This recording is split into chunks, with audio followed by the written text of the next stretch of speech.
की जड़ें हैं हमारी, तो उन जड़ों से जुड़ के तो उसी पे आगे बढ़ते हैं कि जो अगला शब्द हम कह रहे हैं कि I am a cancer survivor.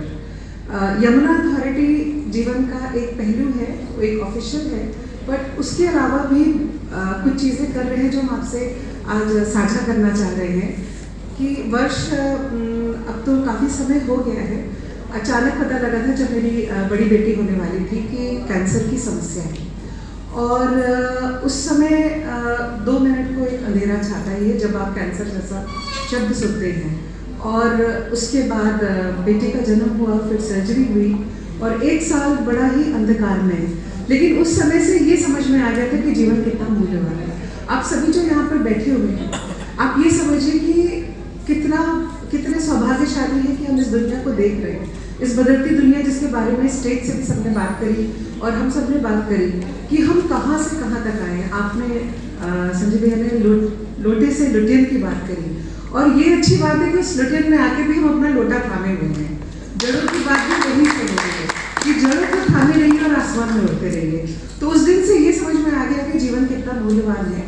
तो अब ये कोशिश रहती है कि कितना हम वापस दे सकें।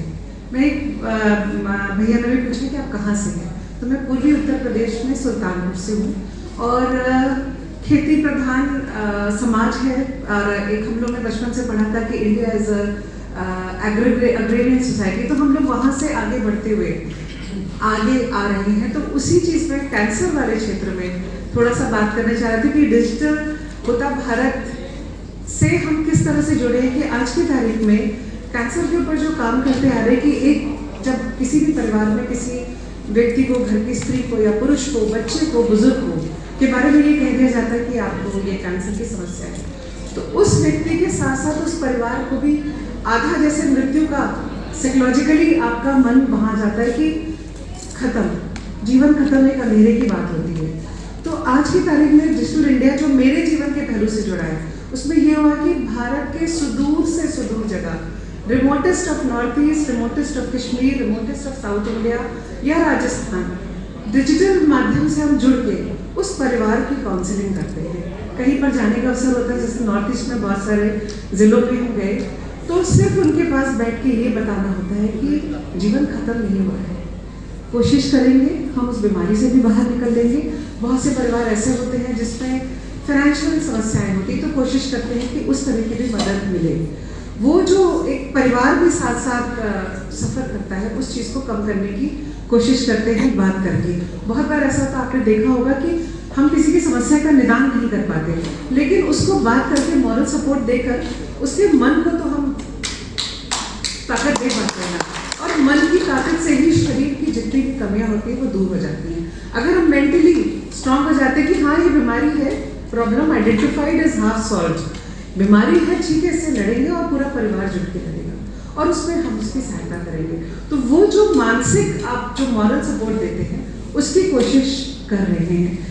एक दूसरा पहलू है जिस पे काम करें इस पूरे हॉल में, जैसा भैया ने कहा था कि 3:4 के रेशियो से महिलाएं हैं। एक बहुत सेंसिटिविटी वाला इशू है जो हम लोग अनकंफर्टेबल होते हैं, हम असहज हो जाते हैं जब हम बच्चियों या महिलाओं के मंथली पीरियड्स की बात करते हैं। ये एक बड़ा ही मैम आप मैम सभी लोग समझ सकते हैं, हमें इसके प्रति इसमें थोड़ा सा हम काम कर रहे हैं कि अभी एज ऑन डेट जितने कितना भी हम आगे बढ़ रहे हैं, लेकिन हमारा जो गांव या रिमोट एरियाज में जो महिलाएं हैं उनका ये इशू अभी भी एड्रेस नहीं हो रहा है। बहुत ही अनहाइजीनिक कंडीशंस में कहीं पर आप देखेंगे कि उनको कंबल पर बिठा दिया जाता है। ये संजय भैया आपके भी नज़र में, मैम आपके भी नज़र में लाना चाहते हैं कि हमने उत्तराखंड के काफ़ी गाँव में काम किया, वहाँ पे उनको कहीं कंबल पर बिठा दिया जाता है, कहीं पर बालू का इस्तेमाल कि वहाँ बैठ जाएं, कहीं पर राख की पोटली दी जाती है। तो डिस्पोजेबल डायपर्स का इस समय मैं अपनी सैलरी का 80% सिर्फ उसके डिस्ट्रीब्यूशन के लिए, और बालिकाओं के स्कूल है, महिला जेल है, अलीगढ़ में पोस्टिंग थी तो महिला जेल में एक वेंडिंग मशीन लगवाई थी, कंडीशंस थोड़ी सी खराब थी, 2017 की बात बता रहे हैं। उसके साथ ही इंसिनेटर्स जो डिस्पोजल के लिए, वो आप देखते होंगे कूड़े के ढेर लगे होते हैं, वहाँ पे पूरी गंदगी यहाँ से वहाँ फैल जाती। तो डिस्पोजेबल डायपर्स पे इसी ने काम शुरू किया कि एक तो हाइजीनिक, कि उन महिलाओं को एक सम्मानपूर्ण एक शारीरिक प्रक्रिया है, इसमें कोई असहज होने की बात नहीं है, आप भी जानते हैं, हम भी जानते हैं, ठीक है। और उसको हाइजीनिक बनाना, वातावरण के प्रदूषण को रोकना, जो सड़कों पे बिखरा रहता है या उसकी वजह से और मतलब गंदगी फैलती है, जो भी कहिए, उसको भी कंट्रोल करते हैं। और दूसरा एक सेंसिटिविटी बढ़ाने की बात है। हम जैसे अभी हम लोग बात कर रहे थे कि आपके पुत्र है और पुत्री है, डिजिटल के जो अवगुण है इसके साथ गुण भी है। जैसे आज की तारीख में मैं यहाँ से कहीं पर भी किसी से भी जुड़ सकती हूँ, वो बात कह सकती हूँ।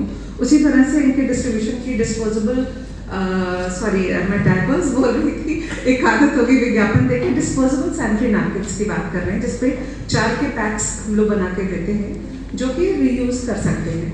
तो उसमें आपको जो मैं बीच में कहना चाह रही थी, एकदम से दिमाग से हट गया कि ये मशीन्स जो होती है, वेंडिंग मशीन्स, किसी को भी कभी भी आवश्यकता हो, कहीं पर भी लगता हो कि कोई गर्ल्स का स्कूल है, तो उसमें लगवा सकते हैं आप कभी भी। हमको मेरा नंबर दिव्य जी के पास है अब, और कहीं पर भी किसी तरह भी किसी एरिया में किसी को ज़रूरत हो, चाहे कैंसर काउंसलिंग के क्षेत्र में हो, चाहे डिस्पोजेबल वेंडिंग मशीन्स की ज़रूरत हो या सैनिटरी नैपकिन्स की ज़रूरत हो, तो आप कभी भी हमसे संपर्क कर सकते हैं। हम लोग बहुत सहर्ष उस चीज़ को करना चाहते हैं ताकि एक हाइजीन और वातावरण के प्रदूषण को रोकने की बात हो सके। उसी में आपको बताएं कि जो सेंसिटिविटी की बात होती है कि अगर पुत्र है तो उसको ये सेंसिटिविटी हमें बतानी पड़ेगी। मेरे पारिवारिक मित्र हैं तो उनके बेटा 12 साल का होगा, कक्षा 6 में पढ़ रहा था, विज्ञापन देखा उसने सैनिटरी नैपकिन्स का कि माँ ये क्या है। तो जो माँ थी, क्योंकि हम लोग काम करते रहते, तो उससे वो असहज नहीं हुई कि इस बच्चे को क्या बताएं, छुपाएं, दबाएं, ये करें। उसने कहा बेटा ये एक नेचुरल फिजिकल एक प्रक्रिया है उस समय जब ये कोई भी बच्ची महिला इस दौर से गुजरती है तो उसको कुछ कष्ट भी होते हैं, शारीरिक मतलब दर्द भी होता है, कुछ और सेंसिटिविटीज होती है, हार्मोनल चेंजेस होते हैं। उसने तुरंत उस चीज़ को बहुत बेहिचक बहुत कायदे से बताया। वो बच्चा सेंसिटिव हो गया, ओके अच्छा ठीक है माँ, इस समय अगर ऐसा कुछ होता है तो मैं केयर करूँगा, आपको कभी तकलीफ हो तो मैं आपका ध्यान रखूँगा। ये सेंसिटिविटी हमें अपने बच्चों में लानी पड़ेगी, इसको आत्मसात करना पड़ेगा, हमें अपने पुत्रों में भी लानी पड़ेगी। मेरी 2 पुत्रियां हैं तो, और आपको बताएं कि आज की तारीख में बड़ी वाली जो बेटी है वो भारत का प्रतिनिधित्व कर रही है कॉन्फ्रेंस इंटरनेशनल अफेयर्स में, वो मॉन्ट्रियल में है और अच्छा काम कर रही है। उससे लेडी श्री राम से करा, दूसरी भी मैम को भी हम बता रहे थे। तो जो एक दूसरे का हाथ बढ़ा के हम लोग अगर सेंसिटिविटी वाला पार्ट जो है उनको ये ज्ञान दें सही गलत का, उसके बाद निर्णय उनको लेने दें। बड़ी बेटी जब कॉलेज में गई थी तो एक फ्रेशर्स फंक्शन होता है, मम्मी चले जाए, हाँ बेटा चले जाओ। उसके बाद नंद की बेटी भी थी, तो दोनों साथ साथ एक क्लास में थी। तो उसका भाभी आपने कैसे कर दिया, अब आप समझ नहीं रही, आज का ये हो रहा है, वो हो रहा है, ऐसा हो रहा है, वैसा हो रहा है। हमने कहा जाने दीजिए, जो सेंसिटिविटी की बात होती है और जो जिम्मेदारी की बात होती है बच्चों में, और जाने दीजिए। वहाँ से 9 बजे फ़ोन आया हमारा, रात का शाम का प्रोग्राम था, माँ यहाँ तो बिल्कुल कल्चर ही डिफरेंट है, बहुत सारी चीज़ें, बड़ा पाश्चात्य वाली जो बात है जिसको हम लोग कहते हैं कि हम लोग उस तरफ भाग रहे हैं, अब हम नहीं जाएंगे, ऐसा कोई कार्यक्रम बाहर होगा। वहीं से वो निर्णय हो गया, वो बच्चा दोबारा कभी नहीं गया ऐसे किसी कार्यक्रम में, क्योंकि उसको अपनी सभ्यता या अपनी संस्कृति पे अलग लगा था वो चीज़। अगर हम रोकते तो उसके मन में जिज्ञासा रहती और नाराजगी रहती। सही गलत हम जरूर बताएं और शुरू से बताएं, उसी के आधार पर ये होगा कि किस चीज़ का यूज़ या मिसयूज़ करना है, कितना दूर तक उसका प्रयोग करना है। डिजिटल जो आपके माध्यम है वो एक तरह से मैम ने जैसे कहा कि बहुत सहायक है। आज की तारीख में हम कहाँ से जुड़ रहे हैं, वो चीज़ ज़रूरी है, और कोशिश करिए उसको जीवन में लाने की। एक और छोटा सा प्रसंग भैया, टाइम ज़्यादा ले रहे हैं बट लगता है कि ये मंच ऐसा है, यहाँ पे ऐसे लोग हैं जो उस चीज़ को आगे बढ़ा सकते हैं।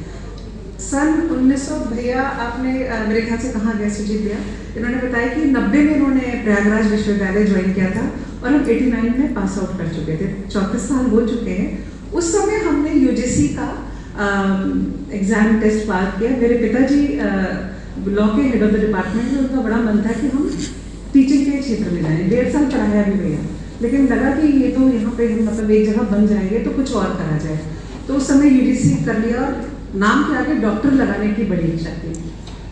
और आप विश्वास नहीं करेंगे 1989 से यूजीसी करने के बाद 2020 में जाके 30 साल बाद डॉक्टर लगा पाए, लेकिन छोड़ा नहीं।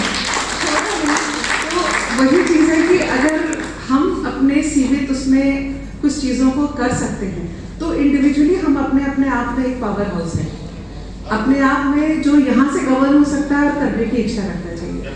तो बस उतनी सी बात है कि एक चीटी की तरह अगर हम काम कर सकते हैं ना, एक एक कदम करके, तो बहुत कुछ कर सकते हैं। ज़रूरी नहीं कि हम ओवरनाइट बिल्कुल आसमान छू लें, ज़रूरी नहीं कि हम ओवरनाइट हम मंगल ग्रह पे पहुंच जाएं, लेकिन कदम पर कदम पहुंच ही जाएंगे। चलते रहिए उस दिशा में, और कोशिश ये रही कि जो हमारी भारतीय सभ्यता जो अब आ रही है, प्राइड बेटी गई है वहां से, उसने कहा माँ आज का जो भारत है और आज की भारत की जो छवि है, उसने पहला शब्द यही कहा था व्हेन ही सेड कि हम कहाँ से हैं, तुरंत हम लोगों के लिए विशेष अच्छा, और प्रधानमंत्री जी का नाम लेके उनके देश से है। तो ये प्राइड जो है ना, ये अब आई। जैसे अब मुझे अभी भैया को बताया हमने कि यूपी की बात है, यूपी गवर्नमेंट में काम कर रहे थे, बट जो प्राइड अब हमें आती है, जब हम खड़े होते हैं कि अरे इनको हल्के में नहीं लेना, ये उत्तर प्रदेश के लोग हैं, इनको हल्के में, ये बहुत बड़ी बात है। ये जो हमारे अंदर गर्व जो आया है, देश के लिए गर्व आया और मुझे प्रदेश के लिए भी आया, मेरा गर्व डबल है। तो डबल इंजन और उसकी बात जो है, तो आज हमने अथॉरिटी से अलग हटके कुछ चीज़ें शेयर करने की कोशिश करी है, और यही है कि कहीं पर भी किसी जगह भी आवश्यकता हो, कहाँ पे कहीं पर भी सहयोग की ज़रूरत हो तो ज़रूर बताइएगा, हमेशा रहेंगे। और एक चीज़ और, बस 1 मिनट और लूँगी कि यहाँ पे हम लोग प्रतिस्पर्धा की बात करते हैं, महिला सशक्तिकरण की बात करते हैं, पर जो हम लोगों ने पढ़ा है, जो हमारी संस्कृति है, उसमें ये कहा गया पुरुष और प्रकृति की बात हो रही है। हम आमने सामने नहीं खड़े हैं, आप सबने भी बहुत अच्छी बातें करी, वो सही बातें, प्रासंगिक बातें, आमने सामने क्यों खड़े होंगे, साथ में खड़े होंगे। हम आपके एक दूसरे को, हम लोग पूरक हैं, पुरुष भी और स्त्री भी, जो साथ रहे, कोई आपसी प्रतिस्पर्धा की जरूरत नहीं है, कोई कंपटीशन की जरूरत नहीं है, कहीं पर आग लगाने की जरूरत नहीं है। महिला सशक्तिकरण के नाम पे इतने स्ट्रॉन्ग महिलाएं यहाँ बैठी दिख रही है, सामने बैठी दिख रही है, और इतने स्ट्रॉन्ग पुरुष भी दिख रहे हैं। आपने कहा कि आपका सफेद कुर्ता घर की महिला की वजह से ही चमक रहा है, उसी तरह से हम खड़े हैं, हमारे पीछे जो पुरुष है उनके सहयोग से, तो एक दूसरे के सहयोग से हम लोग खड़े हैं, तो साथ है, कोई कॉम्पिटिशन की जरूरत नहीं है, साथ में एक दूसरे को पूरक करते हुए, बस इतना है।